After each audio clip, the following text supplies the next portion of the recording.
Bom dia. PDT reforça a votação contra a continuidade do processo de impeachment da presidente Dilma Rousseff.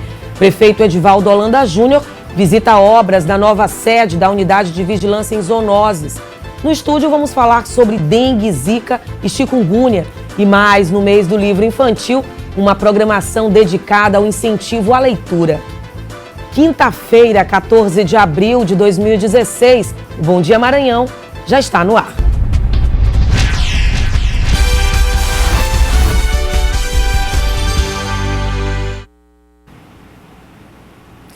A Frente Parlamentar em Defesa das Rodovias Maranhenses reuniu-se nesta terça-feira com o ministro dos Transportes, Antônio Carlos Rodrigues, para solicitar urgência nas obras de recuperação de diversos trechos de rodovias maranhenses, em especial a recuperação e duplicação da BR-135. Os deputados aproveitaram para reivindicar, além das melhorias da BR-135, principal entrada de São Luís, a recuperação da BR-222, a pavimentação de 100 quilômetros da 226 na Estrada do Baú, que liga Presidente Dutra a Timon, e a instalação de fiscalização eletrônica na BR-316, visando aumentar a segurança de motoristas e também pedestres. As indicações específicas do parlamentar foram entregues em mãos ao ministro. E o PDT reforçou ontem que vai votar contra a continuidade do processo de impeachment da presidente Dilma Rousseff. Segundo o líder do PDT pelo Maranhão, o deputado Everton Rocha, o partido fechou questão para que a bancada toda, formada por 20 deputados, vote contra a abertura do processo de afastamento. O PDT, dia 22 de janeiro, fez uma reunião de forma unânime, decidiu que lutará contra o impeachment, por entender que a solução desse problema que nós vivemos hoje não é apenas tirando a presidente Dilma do seu mandato. Ontem foi reiterado essa posição, a bancada do PDT reitera que ficará do lado da democracia e do lado da Constituição Federal. Nós não apoiaremos de maneira alguma esse golpe que está sendo construído contra um presidente eleito por votos e de forma democrática. A bancada estará unida, tem sido característica nossa em todas as votações de votarmos juntos. E todos sabem que é decisão de partido, do Diretório Nacional, e esperamos que até domingo a gente consiga estar todo mundo no plenário participando desse momento importante e um momento onde o PDT, mais uma vez, não se curvou em ter lado. O nosso lado, repito, é o lado da Constituição. E o presidente do Tribunal de Justiça, desembargador Cleones Carvalho Cunha, suspendeu a nomeação de servidores por contenção de despesas. A medida não prejudica a nomeação de magistrados. Segundo o documento, a decisão considera a atual conjuntura econômica do país e do Estado, que recomenda a racionalização dos gastos públicos e a necessidade de assegurar o equilíbrio fiscal mediante a contenção de despesas com o pessoal. A decisão reforça também que o Tribunal de Justiça do Maranhão encontra-se atualmente operando acima do limite legal fixado para gastos com o pessoal e que as restrições financeiro-orçamentárias decorrentes da crise econômica constituem fato que requer solução drástica e excepcional. E o prefeito Edivaldo Holanda Júnior vistoriou ontem as obras da nova sede da Unidade de Vigilância em Zoonoses. A nova unidade vai preencher uma lacuna que existia há décadas nesta área na capital.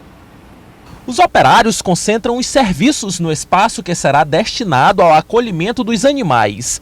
O local contará com 5 canis e 4 gatis, dotados de toda a estrutura necessária para garantir assistência a cães e gatos. É um espaço que vai servir para o acolhimento e também para o tratamento de animais. Aqui o cidadão poderá trazer o seu próprio animal, assim como a prefeitura poderá recolher os animais que estão na rua. Um espaço que vai servir para atender toda a cidade. A nova unidade de vigilância e zoonoses fica na estrada de Ribamar. Nas instalações será possível receber cerca de 140 animais ao mesmo tempo, que além de passarem por atendimento veterinário, serão vacinados como forma de prevenir a contaminação por doenças. Na tarde desta quarta-feira, o prefeito de São Luís visitou o local para conferir o andamento das obras. Edivaldo Holanda Júnior foi acompanhado pela secretária municipal de saúde, Helena Dualib. Conceito moderno, porque aqui é unidade de vigilância em zoonose, então é vigilância em saúde, não é se pensar no animal doente, é se pensar no animal sadio, no animal que precisa ser vacinado, no animal que precisa ser acompanhado. Então esse é um espaço que vai ser o reflexo da administração do prefeito Edivaldo Holanda Júnior, que se preocupa com a vigilância, com o acompanhamento e com a prevenção. A previsão é que a nova unidade de vigilância e zoonoses fique pronta em no máximo 30 dias. Após esse prazo, o local estará completamente adaptado para receber cães e gatos. Aqui será possível realizar o tratamento de doenças consideradas graves, como por exemplo a raiva e o calazar. Aqui é um espaço do qual o animal poderá receber o tratamento. Aqui nós teremos, como falava agora há pouco, o acolhimento e o tratamento também de vários tipos de animais, como gatos, cachorros, enfim, um espaço adequado para acolher os animais. E a seguir vamos falar sobre saúde, os cuidados com a dengue, zika e chikungunya. A gente volta já, agora são 7h38.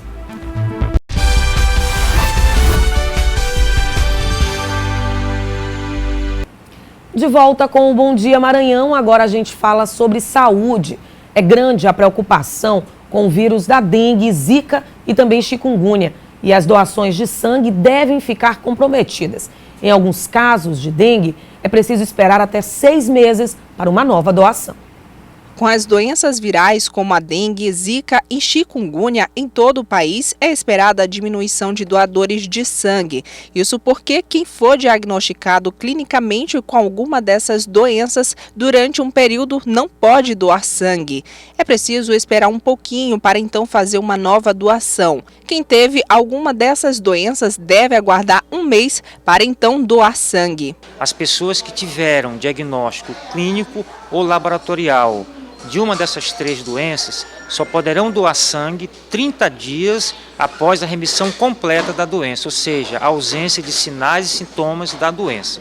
No caso de dengue hemorrágico, são 6 meses a inaptidão temporária, a partir do momento que a pessoa fica completamente curada. Para doar sangue, é preciso, antes de tudo, passar por uma entrevista clínica e uma triagem. Diariamente, o Hemomar recebe 180 doadores e esse número diminuiu nos últimos meses e agora não ultrapassa 140. Menos de 17% dessas pessoas são doadores fidelizados e o Hemomar tem incentivado a doação espontânea. O banco de sangue do Hemomar sempre está precisando de doação. Campanhas constantemente são realizadas pelo centro. Nos sábados, o calendário do Hemomar é preenchido pela coleta de externa. Este mês nós temos uma coleta na paróquia Nossa Senhora de Nazaré, no Coatraque, nós temos na Universidade Selma e temos ali no Aurora, que é a Igreja Assembleia de Deus, Cristo para Todos. Então, esse mês nós temos 3 coletas externas e elas vão contribuir para que os estoques do Hemomar possam estar a contento para atender as necessidades da comunidade. E a gente segue falando das 3 viroses que mais assustam o Brasil no momento, que é a dengue, zika e também a chikungunya. Aqui no estúdio eu converso agora com o infectologista Carlos Frias. Bom dia, seja muito bem-vindo ao Bom Dia Maranhão. E a gente mostrou nessa reportagem que são doenças infecciosas, agudas e transmitidas todas pelo mesmo vetor, que é o mosquito Aedes aegypti. É isso mesmo, né? Bom dia, é isso mesmo, está plenamente definido isso. Nós estamos à volta com uma epidemia séria, grave. Nós temos números imensos no interior do estado e na capital.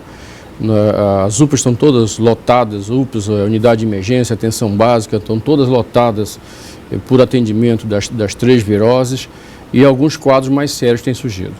A gente, inclusive, foi às ruas saber o que as pessoas, qual a dúvida maior das pessoas, da população. A gente vai conferir um pouquinho isso, o que as pessoas querem saber com relação a essas 3 viroses. Então, é verdade que os sintomas da chikungunya dura de 6 meses a 1 ano?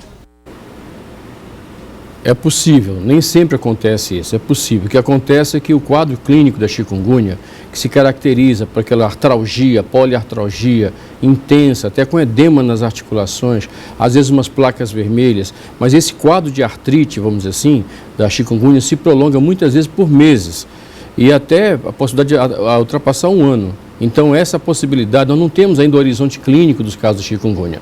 A chikungunya ainda é uma incógnita para todos os infectologistas, até neurologistas, porque há a possibilidade de manifestações outras neurológicas que não estão ainda definidas ainda. Então, é possível que isso aconteça daqui a 6 meses, por exemplo, até 6 meses depois. O que a gente percebe também é que as semelhanças entre essas 3 viroses são muito próximas, né? O que caracteriza, o que difere uma da outra, hein? Tem inclusive na tela as informações sobre a dengue, sobre a chikungunya e sobre zika, os principais sintomas, o que difere de uma da outra, hein, doutor?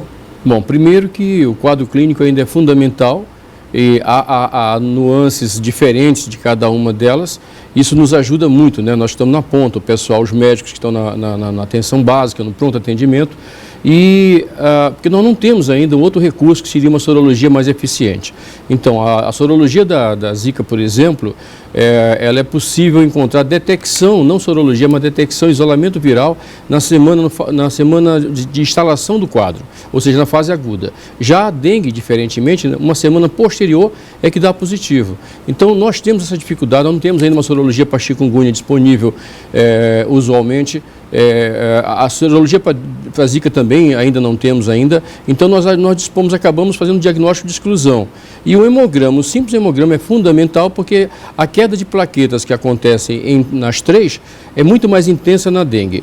Agora, o que acontece é que o quadro clínico existe manifestações mais marcantes. Por exemplo, a zika, ela tem um quadro de febre moderada, não é tão elevada, placas vermelhas, um prurido, uma coceira intensa, um quadro de conjuntivite que dura 2, 3 dias e, vamos dizer assim, a evolução nessa fase aguda não é tão intensa, com dores articulares, dores musculares e tal.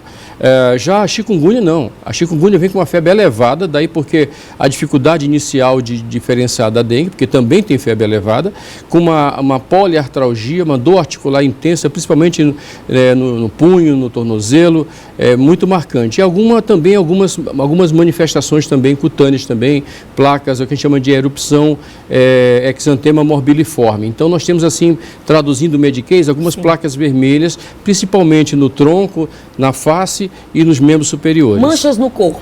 Manchas no corpo, exatamente. Então essas manchas no corpo da chikungunya, elas não duram muito tempo, enquanto que na zika se mantém com prurido intenso, essa é a diferença basicamente entre as duas, né? E já a chikungunya, marcantemente, o que chama atenção para o quadro é essa artralgia que persiste, como foi falada pela teleouvinte, no sentido de que se mantém até por meses. Olha, a gente tem inclusive mais perguntas ainda das pessoas que estavam nas ruas, elas ainda têm dúvidas, a gente vai continuar ouvindo. Doutor, como diferenciar os sintomas da zika e da dengue? Bom, a zika, repetindo, a zika tem um quadro mais frustro, né? Um quadro onde a febre não é tão alta. O que chama atenção na zika, além das dores musculares não serem tão intensas como a chikungunya, é que tem placas vermelhas no corpo, né? Erupção cutânea e bastante prurido, bastante coceira. Então isso aqui é marcante na zika. O que a gente pode perceber é que em todas elas as pessoas reclamam muito de febre, de dor no corpo e de manchas pelo corpo também. Tanto a dengue, como a zika, como a chikungunya. A gente também teve a participação de internautas. E aí a gente tem informações, a gente já inclusive está no ponto, olha, muitas pessoas participaram também, querendo tirar dúvidas, querendo saber sobre essas 3 viroses.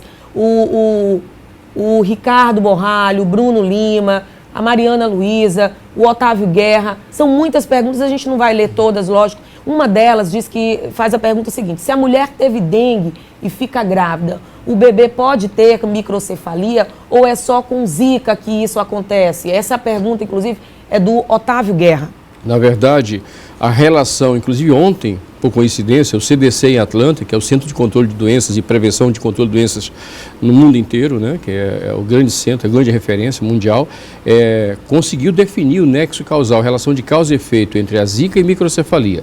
Então, a zika sim, a zika determina a microcefalia. Eu queria lembrar que não é só a zika, também a rubéola causa microcefalia, sim. A toxoplasmose pode causar microcefalia, a sífilis pode causar microcefalia. Então, essas doenças nós já convivíamos com ela, mas não no caráter epidêmico que a zika oferece. A gente tem mais opinião, a pergunta do telespectador. Vamos ouvir. Doutor, alguma dessas doenças agora, chikungunya, a zika, pode ser transmitida pelo sexo? Isso é uma dúvida também muito grande. É verdade. Foi constatado que a zika é possível transmitir por contato sexual, é possível sim. Mas realmente o grande, vamos dizer assim, epidemiologicamente, o grande fator de transmissão ainda é o inseto vetor, o Aedes. A gente tem outra pergunta, outra dúvida. Vamos seguir. Doutor, por que o exame da chikungunya, zika e dengue demora tanto para sair o resultado? É porque, como eu falei no início da entrevista, nós não temos ainda uma sorologia competente, disponível. Então, nós não temos, provavelmente devemos ter nos próximos 6 meses ou um ano, vamos dizer assim, porque a nossa grande luta é pela vacina. Então, a primeira etapa, assim como foi com a questão da AIDS, foi disponibilizarmos um teste sorológico efetivo, eficiente e que nos dê um retorno imediato. Hoje, nós, por exemplo, na AIDS, nós temos até um teste rápido da AIDS. Então, nós queremos chegar a um ponto onde se consiga fazer esse teste rápido, tanto para a dengue, como para a zika, como para a chikungunya. Então, isso vai nos ajudar sobremaneira no trato, no encaminhamento do tratamento desses pacientes. A gente tem mais uma pergunta. Doutor, a pessoa que já teve zika, ela corre o risco de ter a doença novamente? Não. Até onde se sabe, como eu falei, é um comportamento novo. Esses agentes virais, esses arbovírus chamados, né, que são da mesma família, são primos entre si, de uma família chamada flavivírus, eles não têm ainda, total domínio sobre como vai evoluir o horizonte clínico. Mas até onde se sabe, a zika só dá uma vez. Doutor Carlos Frias, só para encerrar, qual o tratamento dessas 3 doenças, hein? Bom, no sentido, vamos dizer assim, imediato, a fase aguda, o que mais nos preocupa ainda é a dengue. A dengue, principalmente sob a forma hemorrágica, que não escolhe nenhuma situação social. Eu diria que é uma doença, assim, infelizmente, que ela tem um caráter devastador ainda, após 30 anos do início da epidemia. Então, a dengue, nós temos que ter um cuidado especial pela forma hemorrágica, que essa forma realmente mata. Então, cuidado inicial, uma vez você indo ao centro de saúde, constatando uma queda importante de plaquetas e principalmente algum tipo de sangramento na gengiva, no nariz, você deve correr para a internação. Ok, eu conversei com o infectologista Carlos Frias. Muito obrigada pelos esclarecimentos. Bom dia para o senhor. Bom dia a todos. E a gente vai para um rápido intervalo. Na volta, a gente fala sobre o mês infantil. Estamos no mês do livro infantil e com uma programação dedicada ao incentivo à leitura. 7h53. O Bom Dia Maranhão volta já.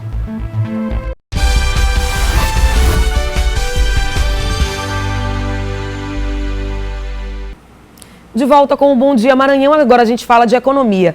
A Bovespa teve alta de 2,21% aos 53.149 pontos. O dólar teve queda de 0,44% e vale R$ 3,48.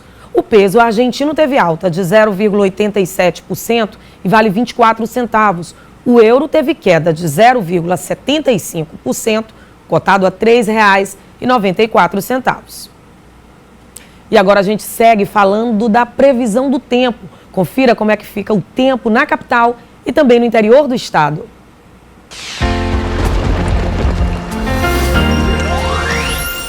O ar seco continua predominando no centro-sul do Maranhão. Nas demais áreas do estado, chove de forma isolada e passageira. Em Bacabal, as temperaturas devem variar entre 23 e 34 graus. Em Colinas, 23 e 32. Em Pinheiro, a previsão é de 25 a mínima e 34 a máxima. Em Imperatriz, pode fazer calor de até 35, aqui na capital 33 graus e em Santa Inês os termômetros devem oscilar entre 24 e 34 graus. E a Prefeitura de São Luís está realizando uma programação especial dedicada ao mês do livro infantil. A atividade visa despertar o imaginário infantil e incentivar o gosto pela leitura.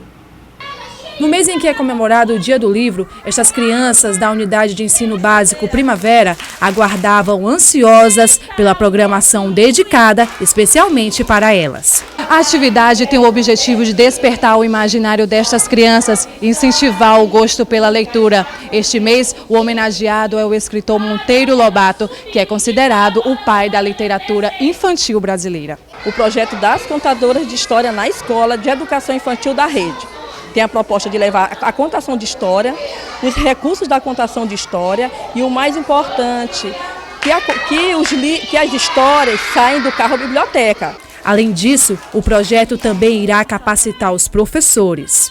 Capacitar os professores da educação infantil em contadores de história. O professor vai saber utilizar as práticas, as técnicas da contação de história para levar para a sala de aula. O despertar da imaginação destas crianças é importante para o incentivo da leitura. Elas conseguem fazer com que as crianças interagem junto com elas, que são os personagens, das contadoras de história. E para a gente é muito gratificante poder fazer parte desse projeto também, A contadora de histórias Rosângela Furtado fala da emoção de levar a educação através da literatura. Eu, como contadora de histórias, me sinto muito honrada e feliz por estar nesse momento, agraciando essas crianças com histórias diversificadas, despertando o imaginário, despertando o mundo da criatividade e, por fim, despertando o gosto pela leitura, de forma lúdica e criativa. Juliana e Rauama contam o que acharam das histórias. A gente está gostando, é muito bom.